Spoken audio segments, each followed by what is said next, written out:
Hello guys, my name is Archana Devi. I am assistant professor from Rajagiri School of Engineering, Kochi. So this video is for the subject Principles of Database Design, and the topic that we are going to deal with today is from Module 5, Indexing. So before we look at what is indexing, let us look at what is physical data organization, in which we mainly talk about files. Okay, so the database, how is a database getting stored in your hard disk or in your secondary storage? So database is basically stored as file of records, okay, in your secondary magnetic disk. It is stored as file of records. So we have seen that like when you talk about a database, initially you start with ER model, right? Like first you will tell what all are the requirements required. Say if you want to build a database for university, first you will tell, you will give the requirements. All these are needed for your university database. Based on that, ER model is constructed, right? In ER model you have entities and relationships, and from ER model you convert it to a relational model by looking at which all entities and relationships are required. You convert it into a relational model, and then once it has been converted to a relational model, you apply normalization, right? You apply normalization to find out which all are redundant, which all are not needed, and once the tables are being normalized, you have the final database with you, and now you have to store it in your device. So how will you store? The basic organization of storing a database is called as your file structure. So using file structure, you organize the database in storage. So file structure is nothing but the organization of database in storage. Okay. So this is an example for a file. So file means you have every table, you can consider it as a file. Every table will be considered as a file. So this is a file. Say for example, you want to store the details of student. So you have student roll number, right? Roll number, you have name, you have then in which class he studies, in which semester he studies. Like that you have many details for a student. So suppose if this is a student file, you can call this as a student file. So the main things that you have to understand here is when you store something as a file, every row that you have, okay, every row that you have, you call that as a record. Every row that you have, you call that as a record. So your entire file will be actually stored as fixed sized blocks. So that is decided by your hardware. Okay, so you have something called as a block. So some number of records will be considered as a block. So block is nothing but the fixed number of records. So this block size will be determined by your hardware. What is a block size? That will be decided by your hardware. Say for example, if you have a total of they say 1000 records. Okay, you have a total of 1000 records, and they say that in each block you can store 10 records. In each block you can store 10 records. So how many blocks are there altogether? The first block will contain 10 records. That is record number 1, 2, 3 till 10 will be there in block 1. Then in your second block, your next block will contain the records from 11, 12, 13 till 20, right? That will be there in block 2. Similarly in block 3, you have the records from 21 to 30 in block 3. Like that, your last block, you have altogether 1000 records, right? Altogether, say let's take not 1000, let us take it as 100 records. If you have altogether 100 records, not 1000. So we say that there are 10 records in each block. So finally in your block 10, in your 10th block, you will have the records starting from 91, 92 till 100. So altogether to store 100 records, you need 10 blocks. So 10 blocks will be used to store how many records? 100 records. Okay. So this file which you have can either be sorted or unsorted.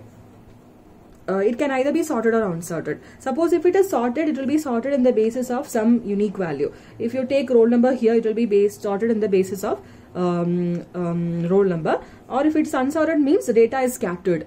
It is difficult to find a particular data. So in order to understand your the basis of files, let's try to understand a big story. Okay, so you have a big story written in a scroll of in a big scroll. So if you have, say for example, 50,000 lines are there. 50,000 lines are there in your story.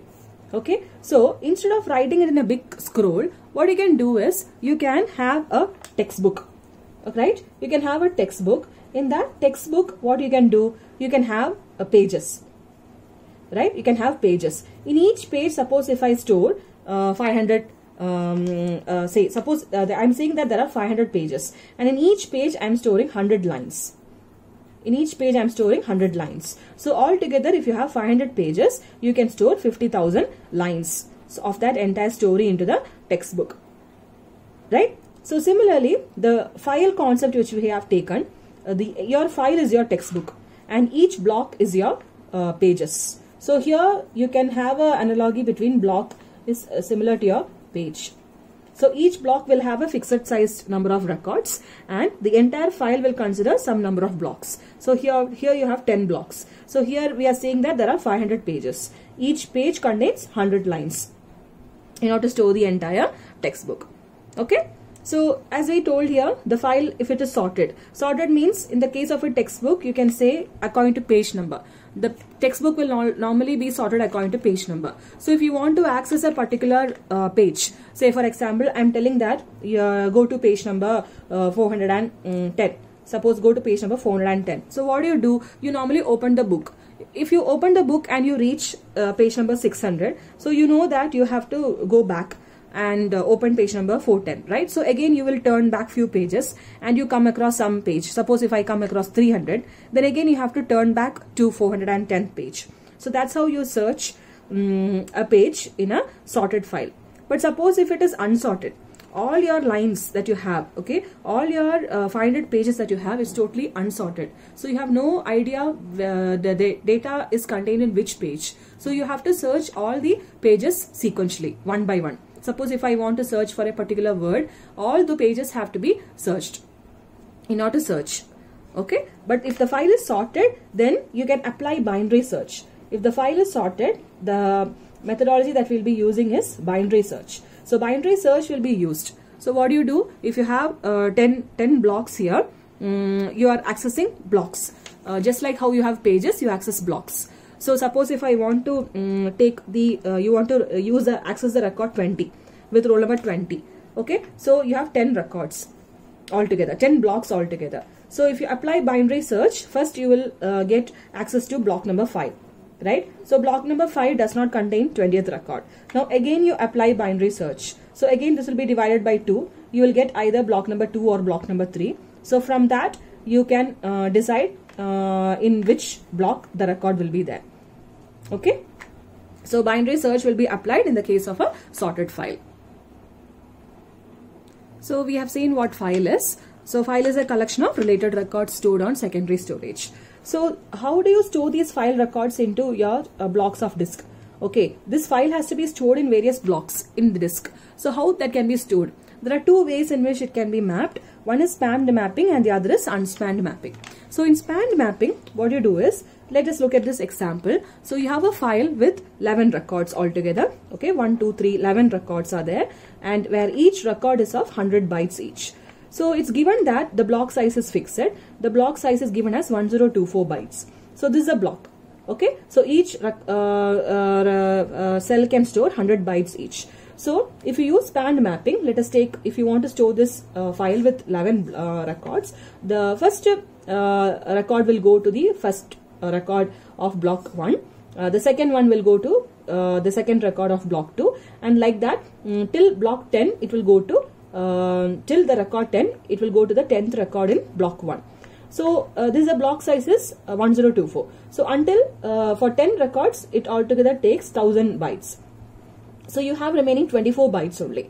But each record takes 100 bytes. But I have only 24 bytes. So in spanned mapping, this record will be spanned over 2 blocks. So what happens is, since you have 100 more bytes to be stored, but there is only 24 bytes left. So first 24 bytes will be stored in this block, and the remaining 76 bytes will be stored in this 11th record will be stored in next block, the beginning of next block. So here one record is getting spanned over 2 blocks. It's getting split over 2 blocks. That is spanned mapping. Okay. So here the advantage with such type of mapping is there is no internal fragmentation. So you have seen what is internal fragmentation in operating system, right? So internal fragmentation is, suppose if this 24 bytes is not used, it will be unused. It will not be it will not contain any data, right? So every block will contain some amount of bytes which is unused. That is your internal fragmentation. But at span mapping, you don't have internal fragmentation. But you have a main disadvantage with such type of mapping. Here what is happening is one record is getting spanned over 2 blocks. So if I want to search this 11th record, you have to search 2 block, right? 2 blocks have to be accessed in order to get the entire data for the 11th record. So that is a main disadvantage. So the time required in order to locate a particular block is much more. Which is more than trying to locate a particular record. So first you need to find out which block contains 11th record. So here first you have to locate the block 1, and then you have to locate block 2. 2 block accesses are required. So the record which has been spanned, it will require 2 block accesses. So searching time of block is greater than searching time of a record in a block. So since the number of blocks are more, you have more number of blocks. Okay, so this is your spanned mapping. The second type of mapping is you have unspanned mapping. So in unspanned mapping, what you do is the record will be stored in a block only if it can store completely. Okay, so if I take the same example, this is a file with 11 records. Each record takes 100 bytes. So here also you have all these blocks are there in your secondary storage. Okay, so this is block 1, block 2, like that each block will be stored. So in the first block, one by one the records will be stored. Till the 10th record, the records will be stored. So finally in this block you have 24 bytes remaining, but I need altogether 100 bytes for this block, which will not be used. You will leave out that 24 bytes, and you will go to the next block in order to store the 11th record. So the record will be stored fully in a particular block. It is not getting spanned over 2 blocks, hence the name unspanned. So here the disadvantage will be you have internal fragmentation. There is some number of bytes in every block which may not be used. So there will be internal fragmentation. But the advantage is the access time of locating a particular record is less compared to your spanned mapping, because here you need to access only one particular block. You don't have to access 2 blocks in order to locate a particular record. That is your unspanned mapping. Okay. So now that you have understood what is files, let us try to understand the concept of indexing. Okay, so in order to make your search efficiently, so you have a file, you have blocks, you have records. So in order to locate a particular record, not to search a particular record, an efficient way of accessing the data is by making use of indexing. Okay, so indexing is nothing but it's a technique for accessing the data in database efficiently. So your indexing concept is similar to your index page that you have in a book. So every textbook that you take, every standard textbook that you will have an index page in the end, right? So suppose if I want to search for a particular word, say normalization. So what do you do normally? You go to the index page first, and then you search for that word normalization, and then normally the words will be stored in sorted order alphabetically. So you locate the word normalization, and then beside that word normalization, the page number where that term is defined will be recorded. So you directly go to that page number in your textbook. You don't have to search the entire textbook for that word. That is indexing. So the same concept you have here in your file also, where you have this indexing. Okay, so this is your main file where you have each records and you have blocks. Okay, so this is your main file which is divided into blocks. The index file that you have will contain 2 entries. One is your search key. So the search key is on what basis are you going to locate a particular record in the file. So that will be a search key. It's also called as the anchor attribute. And the next one is a block pointer. So the block pointer is, suppose if I am telling that this is a search key, say roll number, the roll number 1 is located in this address. So block pointer is nothing but the address of that record. Suppose if I have 2, so what is the address of that record 2? That will be stored in block pointer. So it's nothing but the beginning address. the beginning address of that record. Okay, so normally here this block pointer, it will store the address of a block. The base address of a block is what is getting stored in the case of block pointer, or it can also be the address of a block, address of a record. Okay, so whether it's the address of a record or is the address of a block is decided based on there are two types of indexing that we can have. The basic type of indexing in which you store the data. The two types are dense and sparse indexing. So in sparse indexing, what we do is only the first record of every block will be stored in the index file. Say for example, if this is block 1, okay, the first record of block 1 will be stored in the index file, and this is a second record. Suppose if this is a second record and you have many data here, okay, so let me say 1 to 19 you have, and 20 to say 39 you have. So here in sparse indexing, what you do is the first record of every block. So the first record here it is 20. So first record of every block will be stored, and the block pointer will contain the address of the base address of that block. So what is the base address of this block will be stored here. What is the base address of this block of block 2 will be stored here. But in the case of dense indexing, what you do is all the records in the main file will get an entry in the index file. So 1 will have an entry, 2 will have an entry, 3 will have an entry. All the entries in your all the records in your main file will have an entry in the index file. So in such case, the block pointer will contain the address of that record. It will not contain the address of a block. Each record's address will get stored in dense indexing. Okay. So normally when you have sparse indexing, you go whenever the file is sorted, it's easier to use sparse indexing because it's easier to locate a particular record. So if the file is sorted, then you can go for sparse indexing if the file is sorted. But if the file is unsorted, then it's difficult to access a particular record, right? So in such case, you go for dense indexing, where all the records are getting stored in the index file. So since only the first record of every block is getting stored in your index file, the size of the index file will be smaller. But in the case of dense indexing, every record is getting stored in the index file, right? The search key of every record is getting stored. So the size of index file is going to be the more. The number of records that will be there in both index file and your main file will be the same in the case of dense indexing. Whereas in the sparse indexing, it will not be the same. It will be less compared to your main file. Okay. So let's look at this small example here. This is the main file that I have.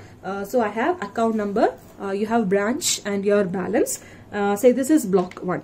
Okay. The first 3 entries correspond to block 1 and the next 3 entries correspond to block 2. So in the case of dense and sparse, so dense and sparse, it says that in sparse you have the first record of every block. So here you can see that the block 1 contains the account number. Here the search key I am using as account number. So the first record of block 1, A1 is getting stored and it will point to the base address of this block. This is an address. It will point to the base address of this block. And the second block, the starting entry is A4. So A4 will be stored in your index file. This is your index file and its base address is getting stored. Whereas in the case of dense indexing, every entry in your main file will have an entry in your index file as such. So A1 will go A2, A3, A4, A5 and A6. And this pointer will point to the address of each of those records. Okay. So this is dense indexing and sparse indexing. So every indexing scheme that you see, it will either be of dense or of sparse based on the methodology used. Okay. So this indexing mainly you can you can have a broad classification of indexing as this way: primary, secondary and clustered. Okay. So suppose if it is a single indexing, you can have either single level indexing or multi-level indexing. So this comes under single level indexing. Multi-level indexing we will see later. In single level indexing, you have primary, secondary and clustered. So primary indexing is where you have primary key will be used and it is ordered. And secondary indexing, there won't be any primary key, it will be unordered. And clustered also, there won't be any primary key, but it will be ordered. So we will see all these basic types of indexing. In this video, I'll give a brief introduction about primary indexing. Okay, so primary indexing is the main file will be sorted according to the primary key. So this is your main file. It will be sorted according to your primary key. Okay, so suppose if you have roll number and this is your primary key. So you have 3, etc. Say this is your first block. So every block, suppose if it contains 10 records. So till 1 to 10, it's there in block 1. And then you have the second block. So second block again contains 10 records. Say 11 to 20 is there in block 2. And similarly, suppose if altogether I have 100 records. So the last record, the last block you have, it will contain 91, 92, etc. up to 100, which is your 10th block. Okay. So the main file is sorted according to your primary key. In index file, the primary key will be used as a search key. Okay. So in primary indexing, the primary key of this will be used as a search key. Whatever it is a primary key. Suppose if you have more than one primary key also, that will be used as a search key. Okay. So this uses sparse indexing. So we have seen that in sparse indexing, the first record of every block will get an entry in the index file. So here you have 1, the roll number and its address. Okay. And then the second block's first record 11 and its address. And similarly third block will contain 21 and its address. And similarly the last block, block 10, 91 and its address. This is how your primary key, primary indexing will be. This is how the primary indexing is done. Okay. So now here the things that you have to understand here is how many entries are there in index file. How many entries are there in index file? So we have already seen that the first record of every block goes to index file. So the number of entries in index file will be the number of blocks acquired by main file. So here you can see how many blocks are there in main file. 10 blocks are there, right? For 10, each of those 10 blocks, you have an entry in the index file. So this is very important. The number of entries in index file is nothing but the number of blocks acquired by your main file. Okay. And then normally for your exam, the numerical which will be asked is what is the number of access required in index file? What is the number of access that is required using index file? Okay. So suppose you have a normal binary search. You have altogether 10 records here. 10 records are there. So suppose here if I say that there are 10 blocks, when normally when you apply binary search, the access time, for binary search, the access time required to access a particular block is log n to the base 2. That is the access time. So that you would have already seen in data structures. So here the number of access required in index file will be log n plus 1. So log n is nothing but the time required to access in your index file. If you have n number of blocks, n is nothing but the number of blocks acquired by index file. So here you have to understand one thing, that every file, index file is also a file. So every file will be stored as blocks. So this will also contain blocks, and that block size is also fixed. This will also contain blocks and its block size is also fixed. Suppose if this says that the block size is 1024 bytes, then the block size of index file will also be 1024 bytes. So you will be locating a particular block, and then in that block you will be locating a record within the block. Okay. So the number of access which will be required in index file is nothing but log n. So locate the block first. In order to locate the block, the access time is log n, where n is the number of blocks. So in order to locate a particular block in index file, you need log n. So once you have identified which block it is, say for example, it is there in this block. Somewhere, suppose if you have identified that it is block 2. So the record 21 you have located. So using the access time log n, you have located the search key as 21. Okay. Suppose if I want to search the record number 25. You have found out that using log n number of accesses, you have located that it is in this address. So once you have located this address, you only have to go and search this record in this block number 2. For 25 will come in block number 3, right? Block number 3 somewhere 25 will come, 21, 22, like that 25 will come. So once you have identified which block it is there in the index file, one more access will be required in order to locate that corresponding record in the block 3. So that is why the formula you have log n plus 1. So log n is nothing but the time required to access a particular block in the index file. Since you are using binary search, the time that will be required is log n. And once you have located the block in the main file, you only have to access once in order to locate that record in the given block. So that is why the formula log n plus 1. Okay. So in the next video, we will see a numerical for solving a problem where in order to find the number of access required with and without indexing. Okay. Thank you.